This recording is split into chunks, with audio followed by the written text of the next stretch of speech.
Hotel family, welcome back to Matthew Daniels TV. And once again, I have a very interesting subject matter to cover with you guys. We got a real good video coming, a banger of a video, some dynamic information, some stuff that you have heard before, and definitely there's going to be some stuff that you have never heard before. We are going to be exploring one of the most dynamic individuals in American history.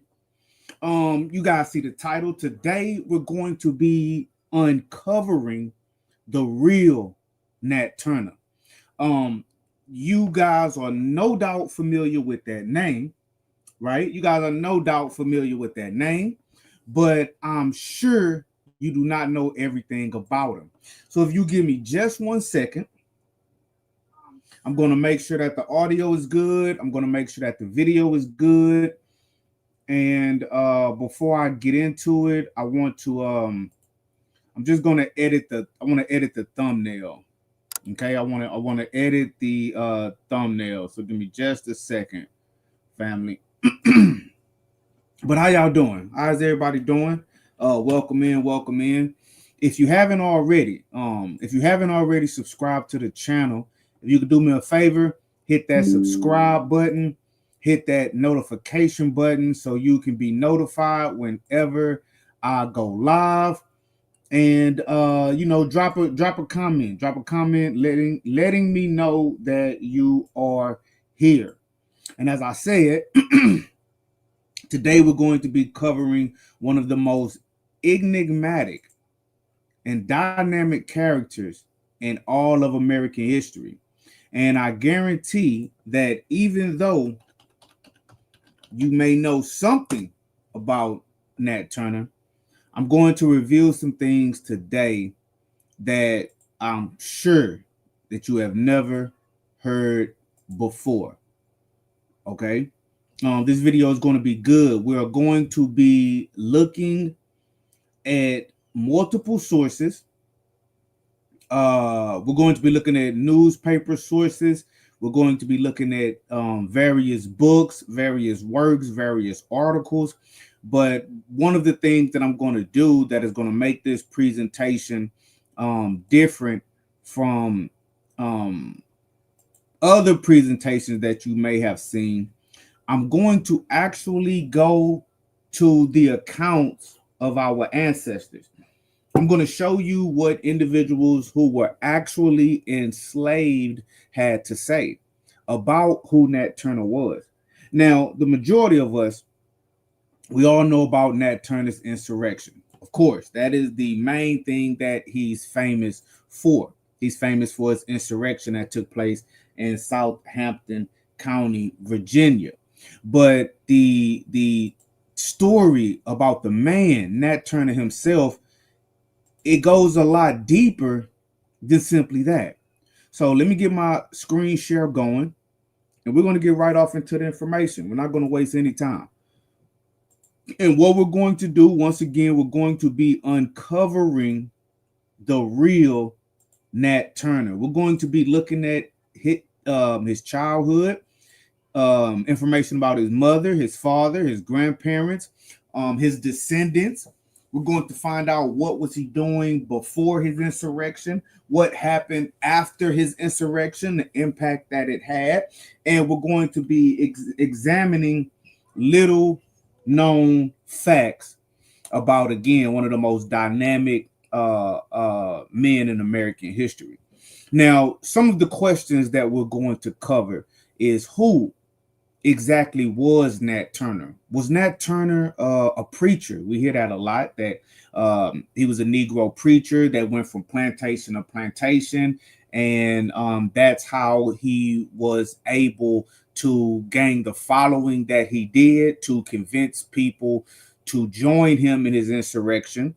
We're going to be asking the question, was he a conjure man? Why are we asking the question whether or not he was a conjure man? Because we know that in some of the stories, they talk about how he He had dreams and he had visions, and he spoke to spirits, and spirits spoke to him, and he saw signs in the sky.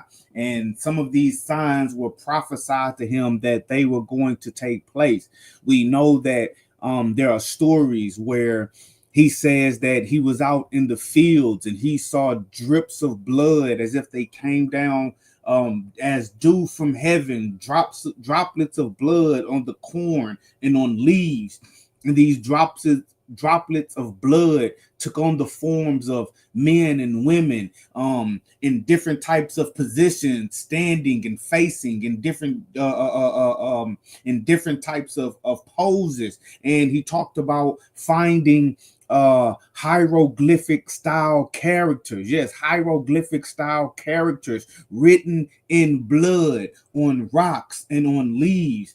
And he said that all of these things led him up to the point to where he fully believed that he was chosen to partake in some mission from God, and the individuals around him believed in these signs and wonders and miracles, and it was that which helped them to believe in him too.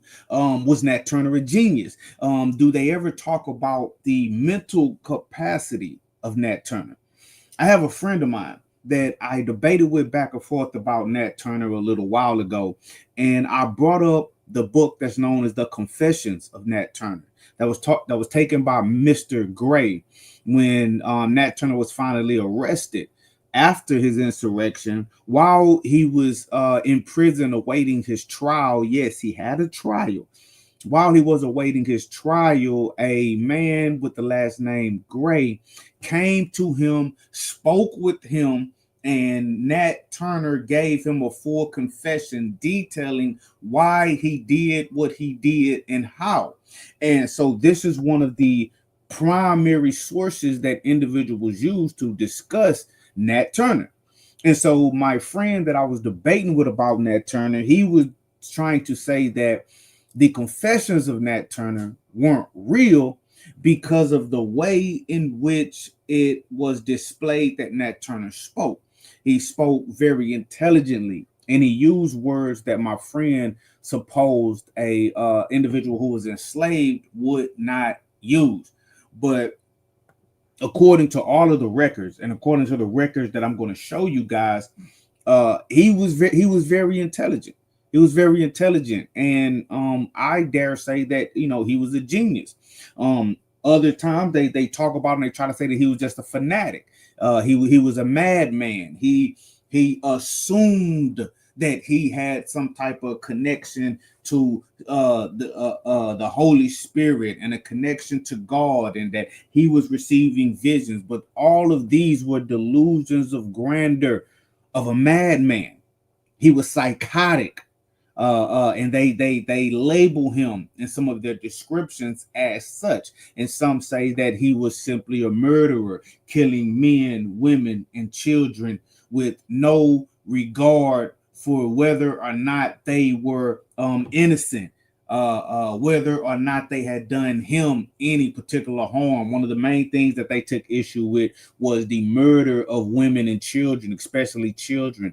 There's one story that Nat Turner himself tells, that when they were going from plantation to plantation, murdering anybody white that they came across, that him and his group found a baby in the crib. Right, so we know this was a very young baby, a baby in the crib, and they killed the baby in the crib. So Nat Turner, was he a preacher, a conjureman, a genius, a fanatic, a murderer, or was he all of these things? Now, the first place that I want to go when we start looking at some of the sources, examining some of the sources, and piecing together who Nat Turner actually was, I want to go to what some of our ancestors had to say about him. Hotel Brooklyn Zoo, I see you in the building. Appreciate you, family. Give me just a second. So the first place I want to go, we're going to go to the great Booker T. Washington. Okay, we're going to go to the great Booker T. Washington. Now, Nat Turner insurrection took place in Southampton County, Virginia. on August 21st, 1831. This is when his insurrection took place. And Nat Turner himself, he was born in October of the year 1800. So when his insurrection took place, Nat Turner was around 31 years old. Okay. And so Booker T. Washington, he was also born enslaved in Virginia, but he was born in Hales Ford, Virginia. Okay. Not necessarily exactly where the Nat Turner Rebellion took place, but in that close proximity. Now, he was born in 1856, which was around 25 years after the Nat Turner insurrection, but he was close to the source.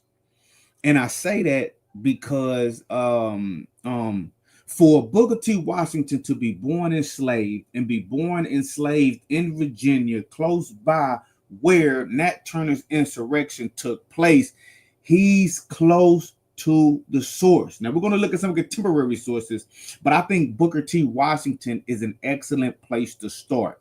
So let's look at what Booker T. Washington had to say about Nat Turner so we can begin to get a full picture of who the man truly was. Booker T. Washington says, when a boy in Virginia, I recall the stories that were told around the cabins by the older slave men and women of the prophet, quote unquote, Nat Turner, as he was called, and one of the dreadful incidents that took place during the insurrection of 1831. Now, let's stop right there. So Booker T. Washington is letting us know that, yes, he was a scholar, he was an educated man, and he was an educator, mostly known for his work with the Tuskegee Institute, building that institute, having that school, and teaching some of our ancestors. But what he's telling us is that he did not get all of his information about Nat Turner from books. A lot of the information that he got about Nat Turner was from other men and women who were enslaved, who were alive, listen to me, who were alive when the insurrection of 1831 took place. So he's talking to people who lived in and around the area when the events happen. And as you all know, when something like that happened, people are going to talk.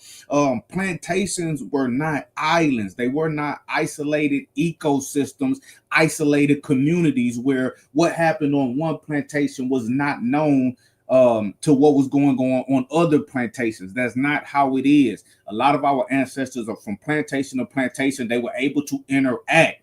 They seen each other. They spoke to each other. They talked to each other. People went from one plantation to the next. A lot of times when an individual had a husband or a wife, that husband or wife, the majority of the time, was always somebody from another plantation. And every now and then they would get a pass from the owner of the plantation to go see their husband or their wives. And this is how information was able to travel. A lot of our ancestors, they was hired out to do work. So you may be on a plantation here in this location, and you may have to travel to another location to do work. And now your pay would obviously go to the owner, the master, but you would be able to travel around and travel about and talk. So he's telling us that as a child, he heard stories. They were still talking about the prophet Nat Turner, the man that they call Prophet Nat Turner, and the incidents surrounding his insurrection. Look what it goes on to say. Nat Turner was a slave preacher in Southampton County, Virginia. Now, I want you to remember that. He was often referred to as a preacher, but what does that mean? We're going to look at it. He's called a prophet. He's called a preacher. What does being a slave preacher actually mean? We're going to get into that. During his boyhood days, as I have heard, his mother was known to be a very religious woman, taught him that, like Moses, he was to be the deliverer of his race. She took great pains to give him the advantage of what lore and learning she possessed, and taught him verses and parts of chapters from the Bible, particularly from the prophets of the Old Testament. He was nursed in the quaint and primitive theology of the plantation hymns, which helped to stimulate the belief in his mission to free his people. Now, a little information about his parents. Now, Nat Turner's mother was brought directly from Africa. The physical transportation of Africans from the continent of Africa to the Americas to be enslaved, that was actually outlawed in the beginning of the 1800s. Although they continued to do it, and they continue to do it illegally even after that. So a lot of our ancestors, when you talk about the time of Booker T. Washington, who was born in 1856. By then, it was illegal to bring Africans over here to the Americas directly, although they still did it. But remember, Nat Turner was born in October of 1800. He was actually born before it became illegal to bring human cargo directly from Africa to the Americas. And as we're going to see in some of the sources, Nat Turner's mother was brought directly from Africa. She was born in Africa, captured, enslaved, and brought across the water. His father also born in Africa, enslaved, and brought across the waters, and then enslaved in America. So he was known as, he was pure African. He wasn't mixed with any white man. He wasn't mixed with any Europeans. He wasn't mixed with any Native Americans. Both of his parents came directly from Africa. Now, both of his parents, they were not as educated in the educational systems that we have over here in America during that time, and they weren't as educated as their son Nat Turner would become. But according to the official records, both of his parents were very intelligent as well. Everybody that was brought enslaved, they weren't ignorant. You get what I'm saying? They weren't ignorant. And since they weren't born in slavery, they were born free in Africa. They were able to be raised and grow in a society where they were normal individuals, and they were able to get experience outside of a plantation. So when they were captured and brought over here, they were a little bit ahead of the game, as opposed to somebody who was born enslaved and taught this is how the world is supposed to be. They were not, his parents weren't raised to believe that this is how it's supposed to be, as opposed to what somebody born in slavery taught from the beginning, the blacks are supposed to be enslaved to white people. Nat Turner's parents, they didn't suffer from that mental block. They understood, hey, we're not even supposed to be like this. We got captured, we got brought over here. This isn't how it should be. Now, of course, they were assimilated into the religion of the Americas. They were assimilated into what we call Christianity. And so they would speak about, the Bible, the Old Testament, the prophets. They would eventually adopt these Christian terminologies to explain the world, to explain God, to explain spirituality, etc., etc. And so they put in Nat Turner from a very young age the idea that, hey, slavery isn't right. Slavery needs to come to an end. No matter what anybody says, this is not how you are meant to live. They even go on to say that at some point when he was very young, his father escaped. His father actually was like a runaway. His father escaped from the plantation, made it presumably to the northern part of the country, and was never recaptured, never brought into slavery again. And there are stories that his father actually, once he got his freedom by making it to the north vis-a-vis the Underground Railroad, his father relocated to Liberia. Remember, Liberia was founded by the American Colonization Society, and it was founded by free Negroes in America. the colonization society, white people in America who felt like blacks should be emancipated from slavery and sent back to Africa and able to reassimilate on the continent of their origin. And so they got the land that we now know as Liberia, and they what's the word I'm looking for? They relocated African Americans, both free and former slaves, sent them to Liberia, and they began to build the country that we know as Liberia today. So the some of the story is that Nat Turner's father actually escaped from slavery, ended up making it to Liberia, and that's where he died, and that's where he's buried. Now we have let me see, I don't want to go into that. We actually have Nat Turner himself talking about some of his childhood. So real quick, let's go into some of that, because again, we want to look at who is Nat Turner just outside of the rebellion. Let's get a little more information on that. And again, we're going to be talking about why they even call him a preacher in the first place, and does he ever call himself a preacher? That's another question that we want to tackle. All right, here we go. So this is the confessions of Nat Turner when he was arrested and he spoke to Mr. Gray. He had a interview of sorts where he basically told his story, what led him to partaking in his insurrection, leading his insurrection, and what were some of his motivators.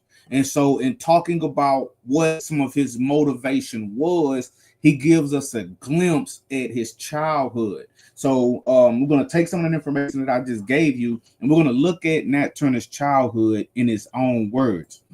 So he says, "Sir, you have asked me to give a history of the motives which induced me to undertake the late insurrection, as you call it. To do so, I must go back to the days of my infancy, and even before I was born. I was 31 years of age, the 2nd of October last, and born the property of Benjamin Turner of this county. In my childhood, a circumstance occurred which made an indelible impression on my mind and laid the groundwork of that enthusiasm which has terminated so fatally to many, both white and black, and for which I am about to atone at the gallows.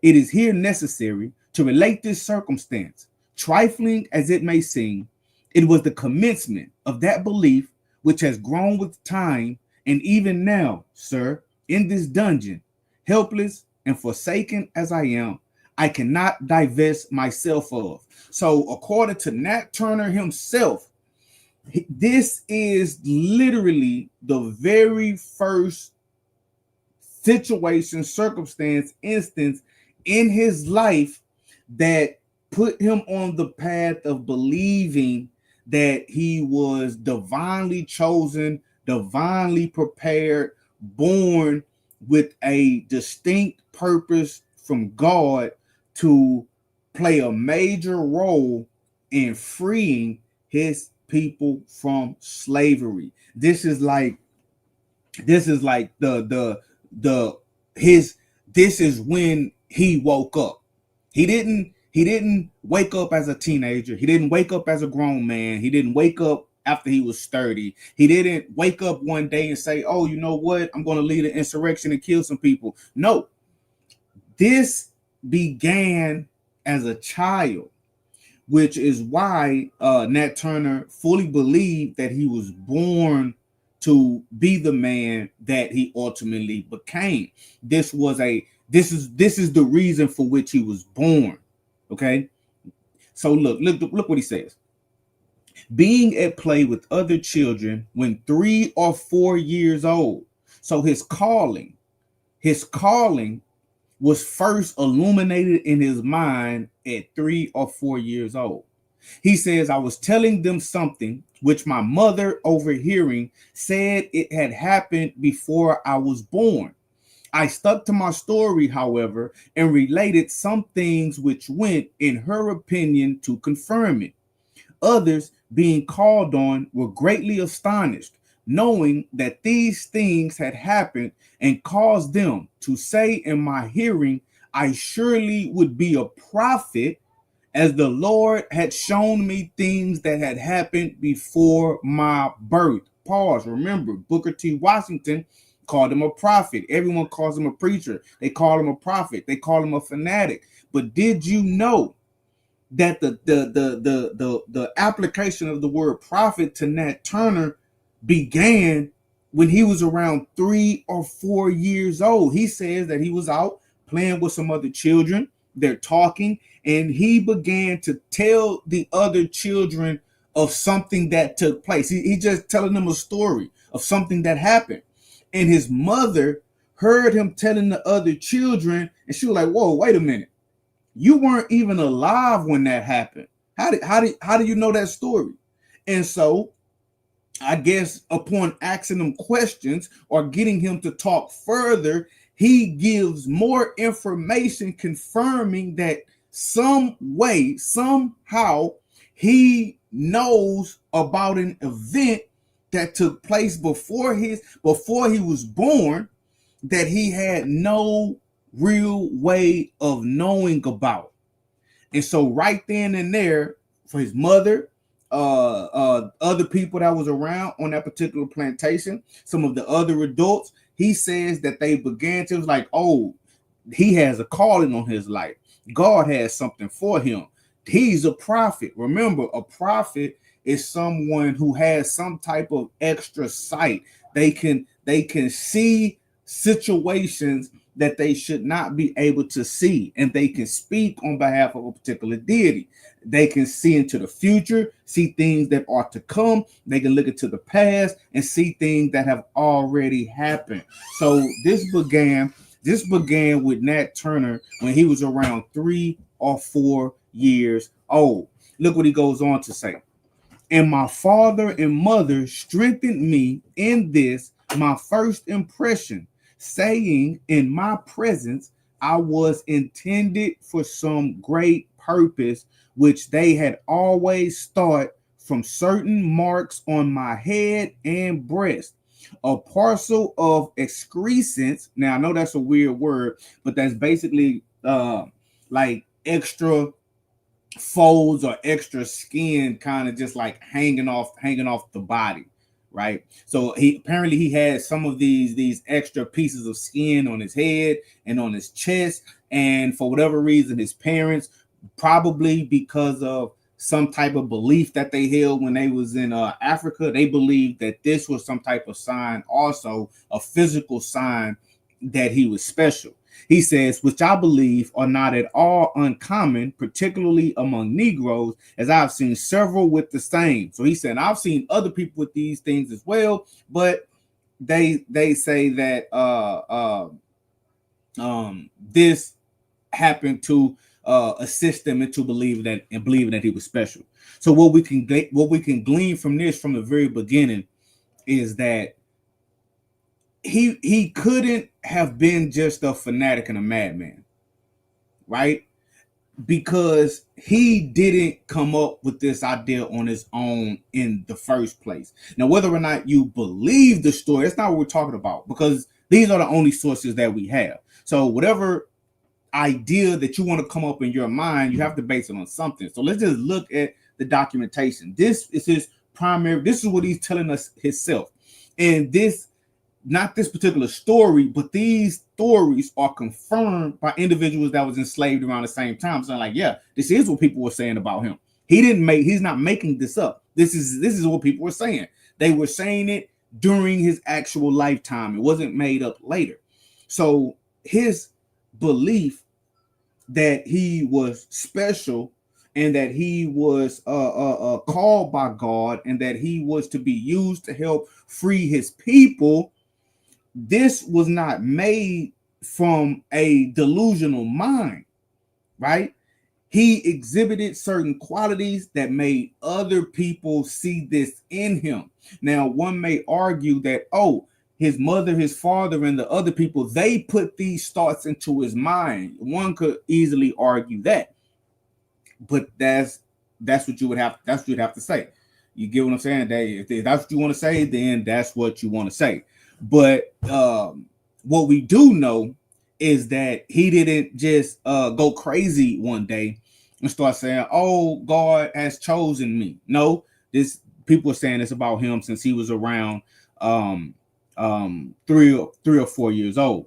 Look what he goes on to say. My grandmother, who was very religious and to whom I was much attached, my master, who belonged to the church, and other religious persons who visited the house, and whom I often saw at prayers, noticing the singularity of my manners, I suppose my uncommon intelligence, that's another reoccurring thing. His intelligence. Hold on just a second. Give me just a second.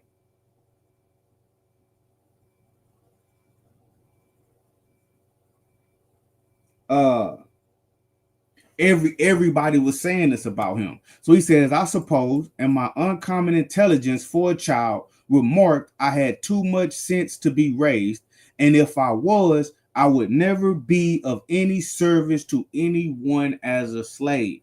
To a mind like mine, restless, inquisitive, and observant of everything that was passing, it is easy to suppose that religion was the subject to which it would be directed. And although this subject principally occupied my thoughts, there was nothing that I saw or heard of to which my attention was not directed. So the real Nat Turner, outside of just simply talking about the insurrection, he was a genius. Now, someone may say, "Oh, well, what did he invent? Was he a college professor? Did he know calculus? Did he know trigonometry? Could he build this? Could he build that?" And the first thing we got to do, we have to objectively look at the situation. See, in order for an individual to be a genius, they have to have a certain level of intelligence, inherent intelligence. Someone can be born super smart, right? And your intelligence is simply your ability to learn.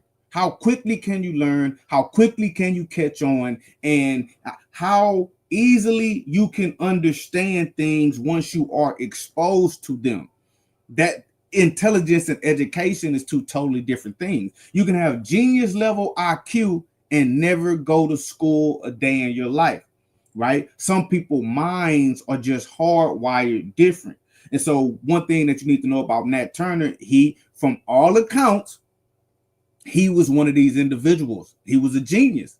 He was a genius that was limited by his circumstances, right? So he was limited by his circumstances. The fact that he was born enslaved means he did not have the opportunity to truly tap into the potential of his mind. But the simple way in which he acted, interacted with other individuals, spoke to people, carried himself, everyone around him, every source you go to, it could be a white source, it could be a black source, it doesn't matter. Every source you go to talks about how intelligent Nat Turner was. The guy that spoke to him, that took the confessions, talked about how intelligent he was. Even when Nat Turner had performed, like when he did his insurrection, he was the last one that was caught. He was on the run from like August to October. They didn't catch him until October. He was on the run. While he was on the run, they were obviously looking for him. So even while they were looking for him, and they spoke about him in the newspapers and whatnot, saying that, you know, they're looking for the leader of this insurrection, the person that started it. They confessed and admitted to his level of intelligence, and they called him shrewd. So even his quote unquote enemies, the people that they hated him for what he did, but they still attested to his genius. He was so smart, in fact. Look, let's go down here. Oh, well, we're gonna go back up. Let's go right here. Watch this. He was so smart, in fact. Look, he says, I will find many things that the fertility of my own imagination had depicted to me before. All my time, not devoted to my master's service, was spent either in prayer or in making experiments in casting different things in molds made of earth, in attempting to make paper, gunpowder, and many other experiments that, although I could not perfect, yet convinced me of its practicability if I had the means. So with the limited education and the limited information that he could access, he would go off into the woods and he would actually run experiments. Now, of course, if he's enslaved, he doesn't have a lab. He doesn't have access to a lab. He doesn't have access to test tools. He doesn't have access to any type of technology to actually perform a collegiate level experiment. But his mind was able to work in such a way to where if he had that stuff, he would have been doing it on a greater and greater level, attempting to, like I say, make paper, make gunpowder, and do all sorts of other experiments. He was off in the woods experimenting, but he couldn't be as successful because he didn't have the means. But I want to show you something. You see this little asterisk next to where he made this statement. That means the author put something in the notes. Look what he says. When questioned as to the manner of manufacturing those different articles, he was found well informed on the subject. So even the guy that's questioning Nat Turner, when Nat Turner told him that he would do experiments trying to cast different molds, make paper, make gunpowder, he asked him certain questions about, like, okay, so well, what the details aren't here, but he would ask him, so what how do you make paper then?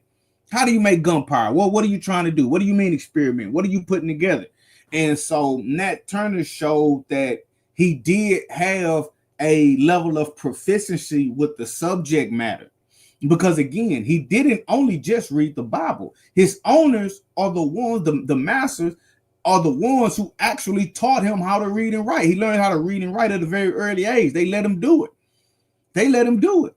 And he didn't just read the Bible. That was just his main focus, was the Bible. Because remember, since age 3 or 4, he was told that he was a prophet. He was told that he had some great purpose, and he's trying to see what that actually is. He's trying to figure this thing out. He's trying to figure out what it is that he's supposed to do that is going to help his people get free. But he also had access here and there to other pieces of literature. He read other books. He got his hands on other bits of material, and he was able to speak to people, ask questions, and get answers. His mistress, the wife of one of the men that had him enslaved, because he had several different owners throughout his life. One of his mistresses, her brother, it's on record that her brother told her, "Hey, you a little too lenient with Nat Turner. You let him, you're letting him read. He knows how to read. He knows how to write. You let him read books here and there. You giving him too much freedom. You giving him too much leniency. That's not good." And so she told her brother, "I'm not worried about that. Hey, Nat good. He good. He could do it. He could do what he want to do. Not what he want to do, but he can have the extra quote unquote freedoms that she was giving him." Because the one of the main things about slavery, or keeping a person enslaved, they knew that ignorance was key. Ignorance was key. Even Frederick Douglass said that the enslavers understood that in order to keep someone as what they deemed a good slave was to keep them ignorant. And anyone with education was not fit to be a slave, because once you get the education, you will in essence realize, hey, this don't even make no sense. Why am I even listening to you? Why am I letting you control my life? Now that I'm educated, I understand that this is not how the world is supposed to be. Once I realize that this is not how the world is supposed to be, I'm going to be looking for a way out. Right? So Nat Turner was what we call built different. Now we're going to get out of the Confessions of Nat Turner for just a second. We're going to get out of that for just a second. I want to show you guys something else real quick. Hold on. Is this the one I want to look at? Yes. Let's go. Let's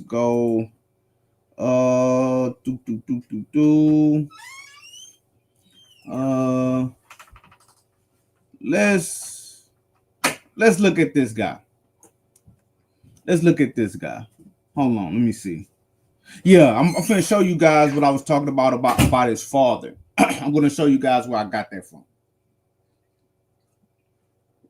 Because I'm gonna just talk, but I also want to show you that there's a lot of information out there, and I want to show you guys where I'm getting this information from.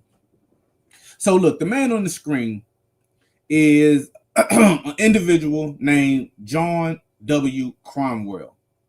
He wrote a book called The Aftermath of Nat Turner's Insurrection, and he wrote it in around 1920. Now, this guy was born a slave in 1846. Pay attention. In Portsmouth, Virginia. Now, of course, the Civil War took place in the 60s. He became free. So this guy was an intelligent individual. He was a teacher. He was an attorney. He was a legislator. He was a newspaper editor. And he was a historian. All of these things during the course of his life. So he ends up writing a book called The Aftermath of Nat Turner's Insurrection. Hold on just a second. I'm sorry. Let me see if this the okay, yeah. Let's get back to it. Now, again, this dude was born after Nat Turner's insurrection. Obviously, Nat Turner's insurrection took place in 1831. John W. Cromwell was born in 1846, but he was born enslaved in Virginia, and he was born close to where the insurrection took place. Look, right here on page 208, they have a footnote. He puts a footnote in his book, and he says, Nat Turner was a familiar name in the household in which the author, John Cromwell, was reared, as his home was within 50 miles of the place of Turner's exploits. In 1871, the last term of the author's service as a teacher in the public schools of Virginia was spent in this same county with the people, many of whom personally knew Nat Turner and his comrades. So what am I showing you here? I'm showing you one of the actual ancestors who, although he was born after Nat Turner was executed, he was born and grew up in a household that was within 50 miles of Southampton County, Virginia, where Nat Turner's insurrection took place. So he's right there, ground zero. But not only that, and you see, Nat Turner was a household name. It was a familiar name. He grew up hearing the name Nat Turner. They all talked about Nat Turner. You better believe that. Even in, I can show you documentation, I don't have it in this presentation, but even in other parts of the country, the name has spread far and wide. Nat Turner was a household name. All the slaves talked about Nat Turner. That's a fact. But even with that, remember, this gentleman eventually became a teacher. Now, he was a teacher in Virginia in the same county, Southampton County, Virginia, where Nat Turner was from. Imagine that. So we have an individual, from 1831 to 71, that's 40 years. So 40 years after Nat Turner's rebellion, he's an adult. He's teaching in that same area. And he spent time with people, many people who knew Nat Turner personally, knew Nat Turner and knew some of his comrades. So those people that he spoke to were contemporaries of Nat Turner. What he's getting from them is primary information on Nat Turner, his comrades, and the insurrection, right? So as far as sources for Nat Turner go, this is a great one. Look what he says. Nat Turner was born October 2nd, 1800. The slave of Benjamin Turner. Nat Turner. Benjamin Turner. Okay. His father, a native of Africa, escaped from slavery and finally immigrated to Liberia, where it is said his grave is quite as well known as that of Franklin's, Jefferson's, or Adams is to the patriotic American. Now, if you know, just to be honest with the scholarship, of course, I have found no information that directly points to the grave of Nat Turner's father in Liberia. Okay, if his grave is actually there, I've never seen it. I don't know. I don't know if this is what they say, but you have two things. Either someone can say that his father isn't buried in Liberia, and somebody can say his father is buried in Liberia. You could have those two different options, right?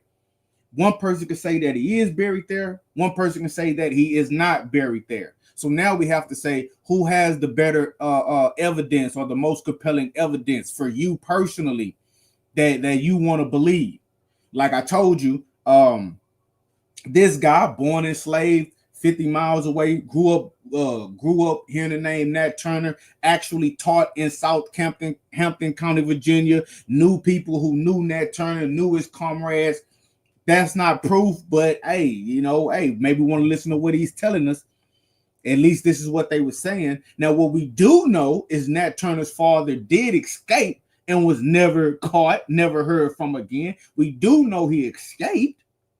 So, hey, he could have escaped and made it to Liberia. Why? Because a lot of individuals that were from America that founded Liberia, they had escaped. Those were the people that founded Liberia. Those are the people exactly like Nat Turner's father. But we don't know for sure. We don't know for sure. But if you want to talk about that, this is a good source. I'm getting this right now from John Cromwell, whether you want to believe it or not. Look what it goes on to say on page number right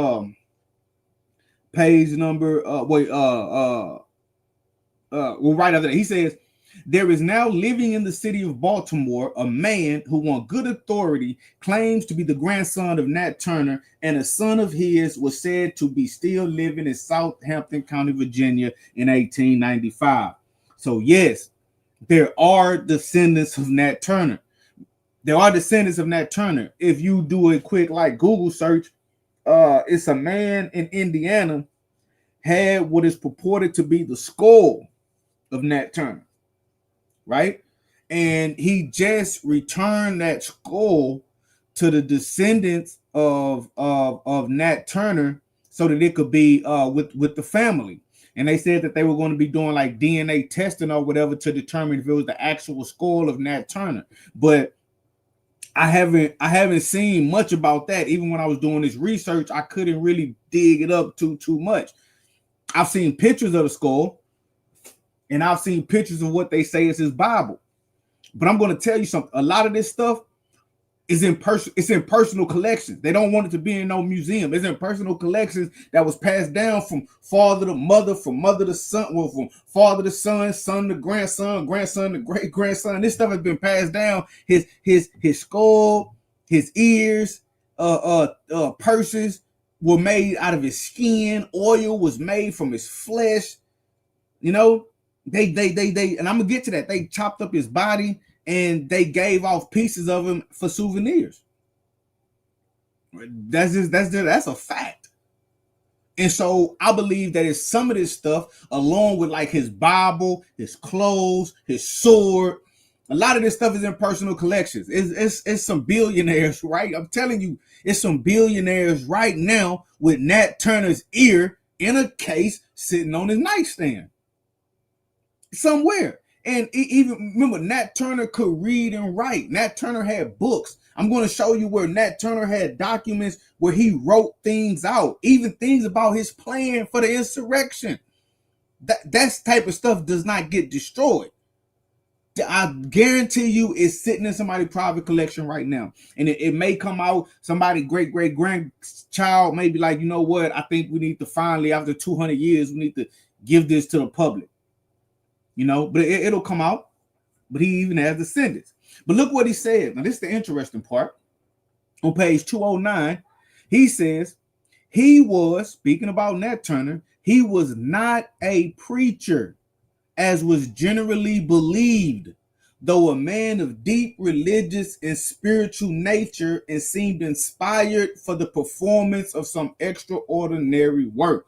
Now, that seems contradictory directly with Booker T. Washington. So we have to think about what are people talking about when they talk about preacher. Let's think about now, before we go back into the day. Let's think about now.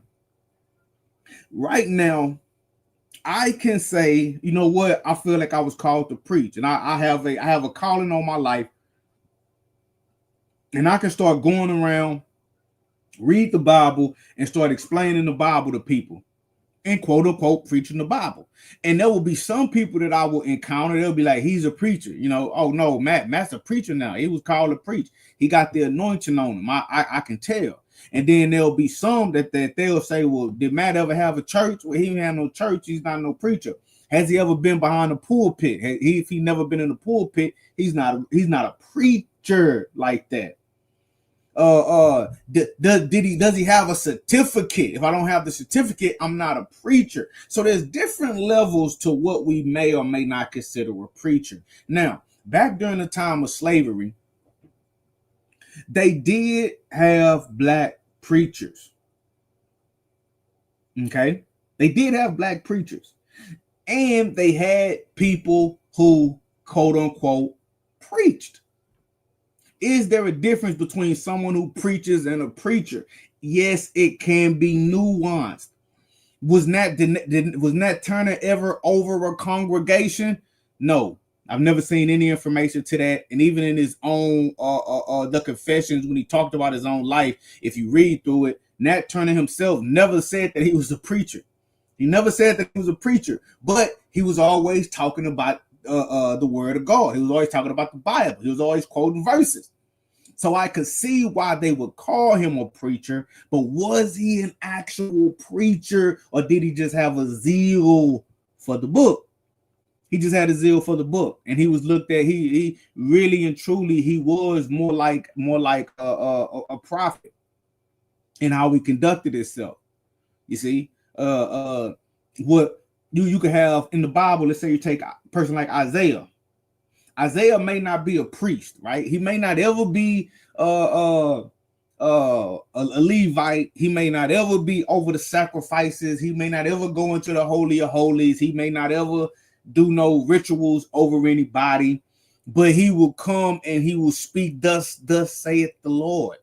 I have seen a vision in the visions of my head, interpreting dreams and whatnot. Person like Daniel come along interpreting dreams. Joseph come along interpreting dreams.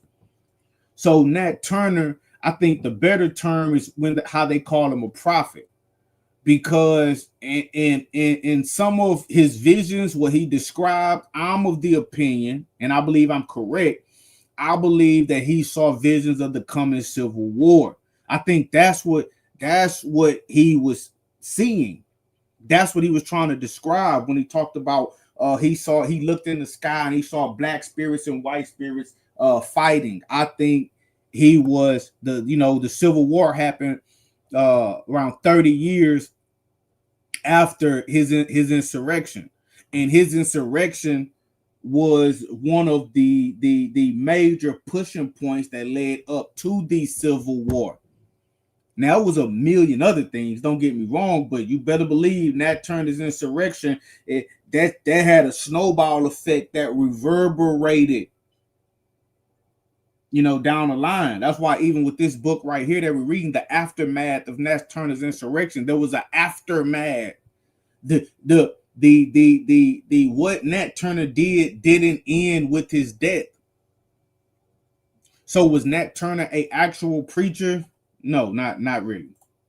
Not like that. But he did preach. So hold on. No. I don't want to go into that yet. I want to go to something else real quick when I'm talking about the aftermath of Nat Turner. Then we're gonna get back into a little bit about Nat Turner again. I want to show you guys something. Now check this out. Again, this is in the Confessions of Nat Turner, right? Where he says, and immediately on the sign appearing in the heavens, the seal was removed from my lips, and I communicated the great work laid out for me to do to four in whom I had the greatest confidence: Henry, Hart, Nelson, Sam. Now, I want you to pay attention to this name, Henry. Henry was one of the closest confidants of Nat Turner. He was one of the original ones. That he was one of the ones who started the insurrection with Nat Turner. So, as you can imagine, Henry had family as well, right? Now, one of Henry's nephews was a man named, hold on, let me get it for you. One of Henry's nephews was a man named Alan Crawford. Okay. Now, Alan Crawford was born in 1835. Again, he was born a few years after Nat Turner's insurrection, but he was related directly to one of Nat Turner's right hand mans. Okay. And so I just want to point out one thing that he says about Nat Turner real quick. Look, real quick. So after they found Nat Turner, they brought him back around, and he's just telling a quick story about how his grandma was mad at Nat Turner for influencing his uncle Henry to be involved in the insurrection because he ended up dying. So look, he says, Grandma ran out and struck Nat in the mouth, knocking the blood out, and asked him, "Why did you take my son away?" In reply, Nat said, "Your son was as willing to go as I was. It was my Uncle Henry that they was talking about." After this, they passed a law to give the rest of the niggers a fair trial, and Nat, my Uncle Henry, and others that was caught was hanged. So for the purpose of this video, I'm not going to go into everything that Alan Crawford talked about, but I wanted to just show you guys again the sources that we actually have close to the the character of the individual Nat Turner himself, right? So look at this. Look at this. I'm going to show y'all something. What I'm finna do next, I'm going to show you guys what they did with Nat Turner's body. Before I show you guys what they did to Nat Turner's body, I'm going to show you Nat Turner. There's two things I want you to look at. Hold on. Let's look at what Nat Turner. Now, this may not actually be exactly what Nat Turner looked like. We gotta say that. But this is a drawing made by somebody that was alive while he was alive. And so we don't have any pictures of Nat Turner, but we do have a description of Nat Turner. And we can trust this description of Nat Turner because it comes from the governor of Virginia. After the insurrection was put down, Nat Turner was still on the run, right? For about 10 weeks, something like that. And so while he was on the run, they put prices on his head. They put out rewards, and they were like, "Hey, anybody that can help us find Nat Turner, you can get X amount of dollars." So what do they always do whenever they are looking for somebody and they put a reward out for them and they put a price on their head? They give us a description of the person that they're looking for. So many people, I was one of them until recently. Many people don't know what the actual Nat Turner looks like or looked like. We've never seen a picture. Now, what I'm going to show you guys is the actual description of Nat Turner. And again, we can trust this description because this came from the governor who had put a price on his head, and I guarantee you they wanted Nat Turner. They wanted him. So the description is accurate. Now, it's written in cursive, unfortunately, so some of it is kind of difficult to read, but we're going to make it out as best we can. You guys that's watching this at home, you can always pause this and try to read it even better.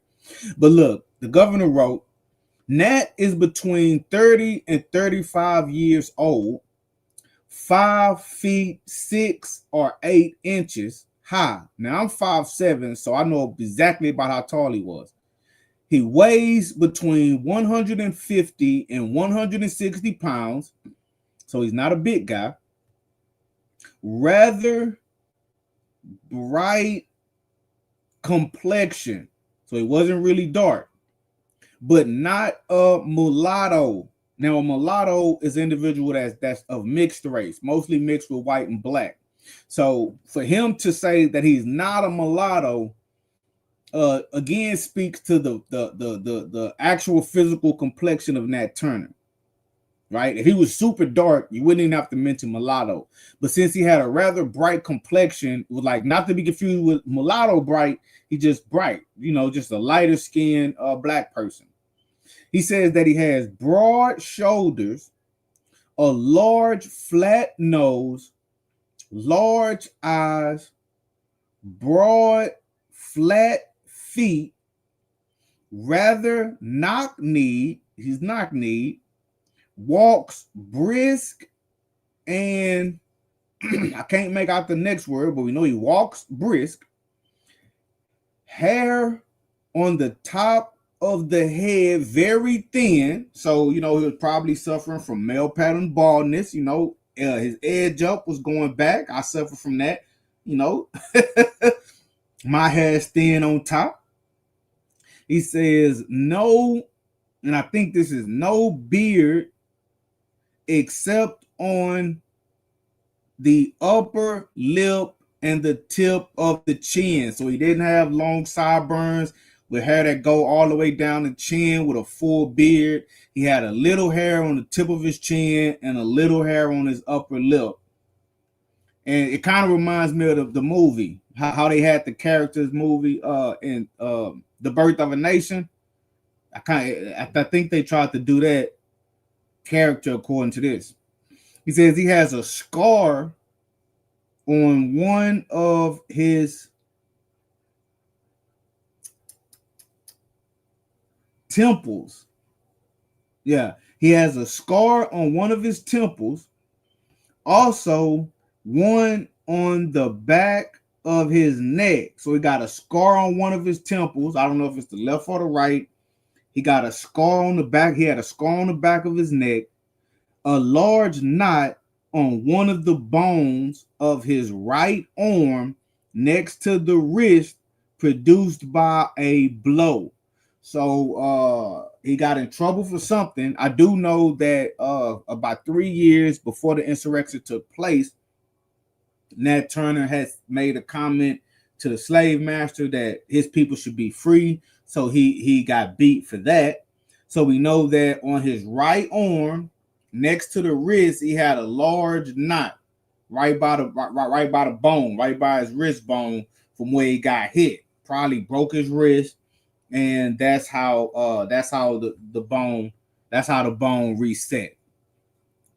So we can get a good mental image. 5'6", 5'8", 150, 160 pounds, bright complected, broad shoulder, large flat nose, large eyes, knock knee, male pattern baldness, going bald on top, little bit of hair on his upper lip, a little puff of hair on his chin, a scar on his temple, probably from getting whooped, scar on the back of his neck, again, probably from getting whooped, and a large knot on his right arm. So we can kind of get a visual of the man. We can kind of get a visual of the man. So we're even getting a more picture, a better picture, a better picture of this individual. I'm gonna do a part 2 to where I'm gonna go into what he actually thought he saw, his visions and whatnot. But what I'm gonna do next, and I'm gonna probably end this here in just a second. I'm gonna end on this next note. We're gonna talk about what actually happened to his body. I'm gonna show you guys that, and then we're going to wrap it up. Unfortunately, I'm running out of time. I do have a little something else that I have to do. So there was another book that was written called The Southampton Insurrection by an individual named William Drury. Okay. It was written around 1900, something like that. So this is where I'm going to start. But we're going to talk about what happened after they hung Nat Turner. After they hung him, what happened to his body? Now, the picture that you see on your screen on the right, that's the Southampton jail. That's an actual picture of the jail that Nat Turner was held in. Look at that.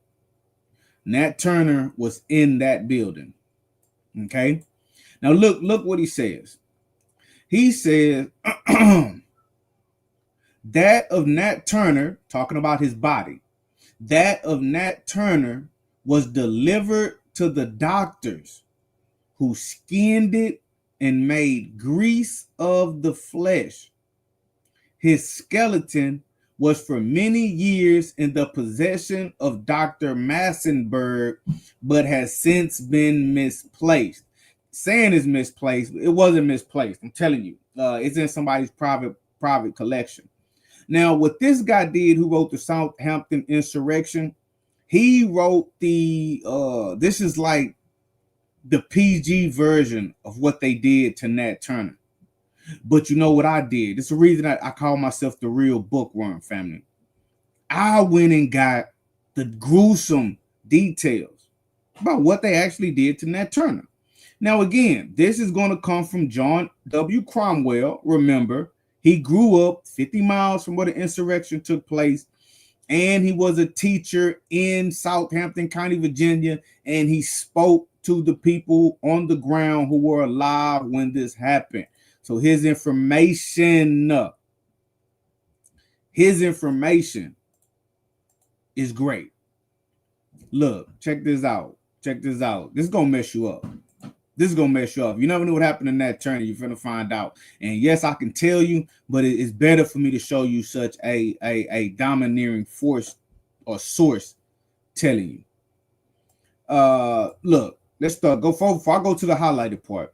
Look, he says, an immense throng gathered on the day of execution, though few were permitted to see the ceremony. He's talking about the execution of Nat Turner.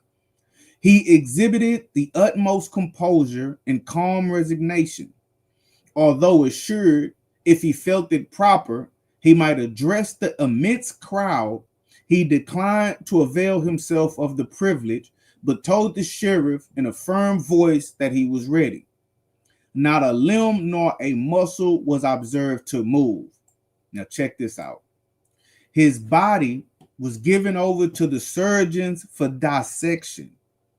He was skinned to supply such souvenirs as purses. His flesh made into grease, and his bones divided as trophies to be handed down as heirlooms.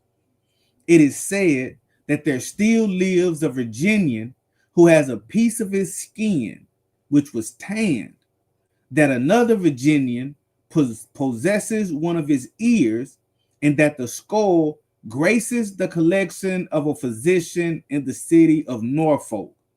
Now, this is why we can trust all of this, because he said that some physician somewhere, actually in Norfolk, still has the man's skull. Now, isn't it ironic that here in recent times, some 200 years later, someone in Indiana has come forward and they have had the skull in their private collection all this time? But see, his body was specifically dissected and cut up and made into trophies and souvenirs. His skin was made into purses. You think these purses never got thrown away? These things were passed down. I guarantee it. I guarantee it. His bones as trophies. I guarantee people still got these bones. I guarantee. I read in one source they was talking about how somebody had his finger bone, and he used to show his guests. People to come by the house, he would show his guests the finger bone of Nat Turner. Some of them just had pieces of his skin tanned, and just to preserve it. So in private collections right now, there are bits and pieces of Nat Turner. So, but what I'm gonna have to do, unfortunately, I'm gonna have to end this one on a part one. I thought I had a little more time than I actually had. I do have somewhere to be. I have something that I have to do, and we're gonna go into this a little bit more, because there's a lot more that I want to show you. A lot more that I want to show you. But time. We're running out of time. But what we're doing, we're gonna call this part one. We're trying to uncover the real Nat Turner. Preacher, conjure man, genius, fanatic, or murderer. And we're just looking at sources and seeing what the historical record says, so we can piece together who the man was. And at the end of it, we're going to look at a full and complete picture of Nat Turner, the man. So let me go ahead and end that slideshow presentation.